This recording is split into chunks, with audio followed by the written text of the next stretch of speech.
जय साईनाथ। इस बार तो एक बहुत बड़ा अवसर आने वाला है साहब, कई वर्षों में नहीं आया। 2025 में जब पहली कथा हुई थी 2 जनवरी को, गुरुवार था, तो उस दिन हमने 2026 का कैलेंडर देखा था तो आनंद से मेरा हृदय भर गया था। 2026 की पहली तारीख जानते हैं क्या दिन है? गुरुवार का दिन है। करता करे न कर सके, गुरु करे सो होए। तो 2026 को अगर आपको सफल, समृद्ध और ऐश्वर्यदायक बनाना है और अपने पूरे परिवार को अगर आपको सुरक्षित रखना है तो ये ध्यान रखिएगा कि ये 1 जनवरी का दिन बहुत बड़ा दिन है, बहुत बड़ा अवसर है।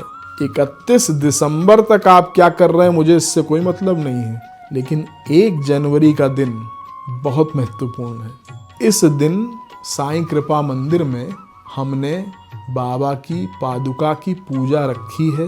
मंत्रोच्चारण स्वस्ति वाचन के साथ मैं स्वयं बाबा की पादुका की आराधना करूंगा। नताययो श्रीपतितां समीयु कदाचिदप्याचु दरिद्रवर्याः मूकाश्च वाचस्पतितां हिताभ्याम नमो नमः श्री गुरु पादुकाभ्याम।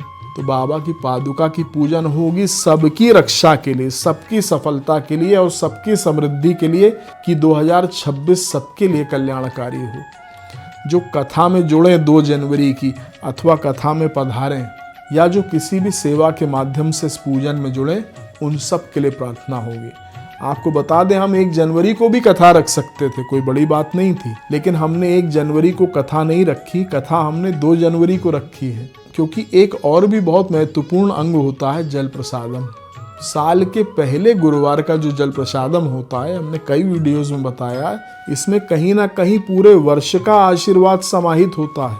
और अगर खास करके 1 जनवरी को ही गुरुवार हो जाए तो उस दिन हमें मंदिर में बाबा के जल प्रसादम की भी पूजा करनी होगी, उसे भी बाबा से हमको लेना होगा, इसलिए वो पूजन भी होगा। यही कारणों से 2 जनवरी के दिन बाबा की मनोकामना सिद्ध कारिणी सर्व कष्ट निवारणी कथा को रखा गया है। तो ये 2 दिवसीय कार्यक्रम हो गया। पहला साईं कृपा मंदिर के दर्शन, आप कहीं भी रहते हो पधारिए साहब 2 दिन के लिए। और 2 जनवरी को बाबा की दिव्य कथा गैंजिस क्लब के लाफ्टी हॉल में, आर्य नगर स्थित मंदिर से बिल्कुल पास में है। आप सब सादर आमंत्रित हैं। शाम को 6 बजे मैं पहुंच जाऊंगा, क्योंकि ठंड का समय होगा, इसलिए हमें समय से ही शुरू करना है। तो शाम को 6 बजे से बाबा की कथा को सुनिए। तदुपरांत ये देखिए कि 2026 कितना सुखमय आपका जाता है। जय साईनाथ।